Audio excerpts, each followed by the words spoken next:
Recently released fan art has imagined what it would have been like if legendary Marvel writer Stan Lee had been cast in the role of Odin in Thor. There's no doubt about it. Anthony Hopkins' performance as Odin in the Thor films was one of the more memorable parts of the trilogy, even up to the character's apparent death early on in Thor Ragnarok. Hopkins' chemistry with everyone else on screen with him elevated the films, especially Thor: The Dark World, which many fans consider one of the weaker entries in the MCU, even when his character wasn't exactly featured heavily. Regardless, fan castings, even done in good fun, has always been a popular pastime, up to and including names like Jessica Chastain as Pepper Potts, as well as a plethora of others. Most of the time, movie studios seemingly get it right when it comes to casting, especially in Marvel's case. Still, fans imagining an alternative world where one actor or another in a big-time comic book role is a trend that will more than likely not slow down anytime soon.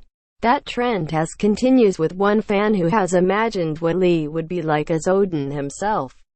Related, Stan Lee sends his regards for missing Comic-Con 2018, created by Reddit user Mandal0re.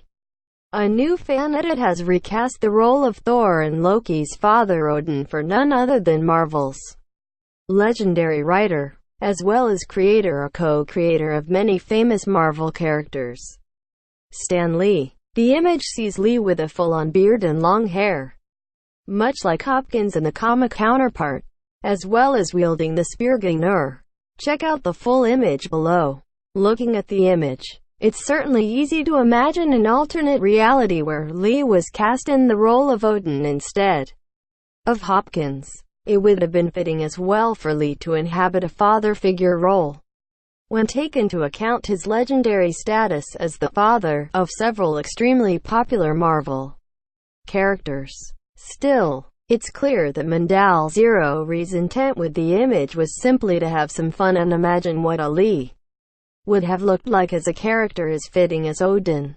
Realistically, however, Lee has never really seemed to be one for acting, aside from his many cameos in MCU films, combined with the fact that the role would have required a great deal of Lee's time and that the former Marvel writer would have been in his late 80s when the Thor films started, and it doesn't seem like a sustainable idea.